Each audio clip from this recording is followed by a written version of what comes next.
Hi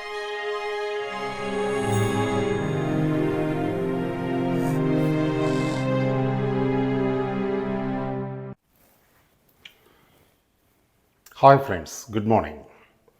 Happy Sankranti and Bogi to all of you.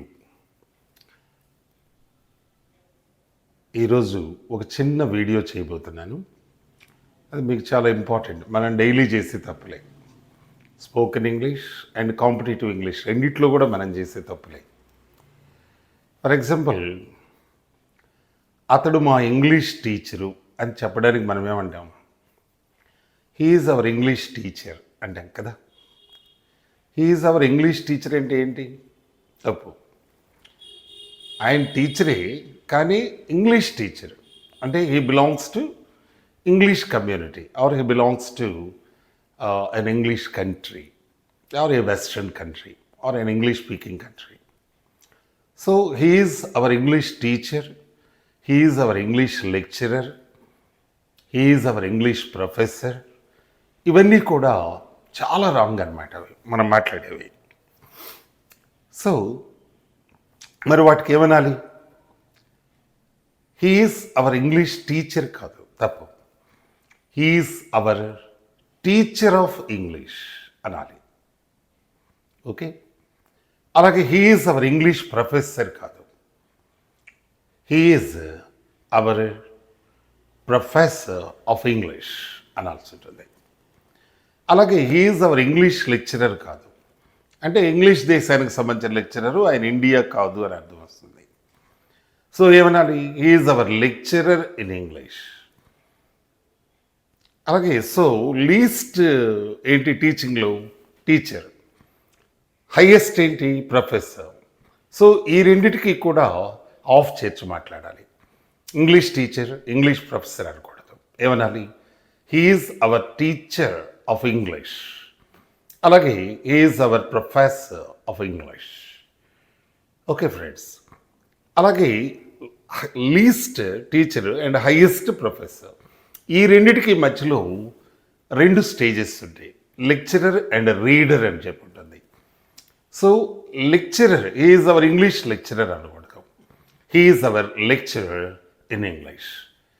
He's a reader in English. అలాగే he's our lecturer in physics, lecturer in chemistry, lecturer in some subject అలా అనుకోవాలి.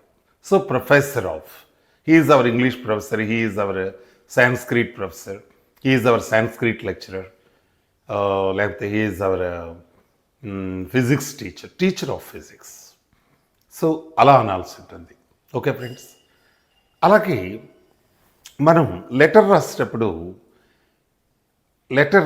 మనం ఏమంటుంటాం జనరల్గా, ఒక లెక్చరర్కి, ప్రిన్సిపాల్కి ఇలా letter రాసేటప్పుడు respected lecturer అని చెప్పి రాస్తుంటాం. అది తప్పు. రెస్పెక్టెడ్ లెక్చరర్ అనకూడదు. లేదా రెస్పెక్టెడ్ సర్, ముఖ్యంగా రెస్పెక్టెడ్ లెక్చరర్ కాదు, రెస్పెక్టెడ్ సర్ అంటుంటాం. Sir it self is the most respectful word in English. So sir అంటేనే చాలా గొప్ప గౌరవం అన్నమాట. ఇంకా మళ్ళీ రెస్పెక్ట్ఫుల్ లేదా రెస్పెక్టెడ్ సర్ ఏంటి? తప్పది. అలాగే లెటర్ కంక్లూడ్ చేసేటప్పుడు కూడా ప్లీజ్ కైండ్లీ కన్సిడర్ దిస్ అంటుంటారు. ప్లీజ్ కైండ్లీ ఏంటి? రెండు ఒకటే కదా. కైండ్లీ కన్సిడర్ దిస్ లేదా ప్లీజ్ కన్సిడర్ దిస్ అనాలి. Kindly consider this or please consider this. Please kindly ఆ రెండు పక్క పక్కన వాడకూడదు, అది తప్పు కూడా. ఇలా మనం కరెక్షన్ ఆఫ్ సెంటెన్సెస్లో కానీ, కాంపిటేటివ్లు, స్పోకెన్ ఇంగ్లీష్లో కానీ మనం మాట్లాడేటప్పుడు మనల్ని మనం కరెక్ట్ చేసుకోవాల్సి ఉంటుంది. Okay, thank you. దయచేసి మా వీడియోస్ని సబ్స్క్రైబ్ చేయట్లేదు, లైక్ చేయట్లేదు, షేర్ చేయట్లేదు, బెల్ ఐకాన్ని ప్రెస్ చేయట్లేదు. దయచేసి అవన్నీ చేయండి. మీకోసం ఈ యూట్యూబ్లో ఏదో కోట్లు సంపాదిద్దామనే ఉద్దేశంతో నేను చేయట్లేదు. I'm not a man of that kind.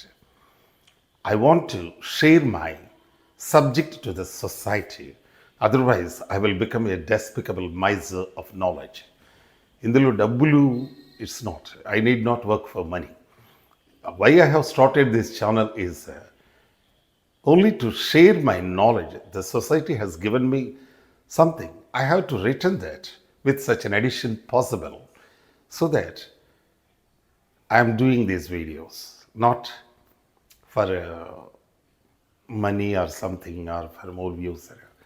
But మీకు నేను టీచర్గా 33 ఏళ్ల బట్టి సమాజం నన్ను భరిస్తూ ఉంది. నాకెంతో ఇచ్చింది. దాదాపు 12 లక్షల మందికి నేను చదువు చెప్పాను. కొన్ని వేల వేల వేల మంది, అనేక వందల దేశాల్లో నా స్టూడెంట్స్ ఉన్నారు. వాళ్ళందరికీ నేను చాలా ఉన్నత స్థాయి జీవితాన్ని ఇవ్వగలిగాను. నా జీవితంలో ఒక మంచి లెక్చరర్స్ని, ఒక 10 మందిని తయారు చేయగలిగాను. మంచి స్టూడెంట్స్ని తయారు చేయగలిగాను.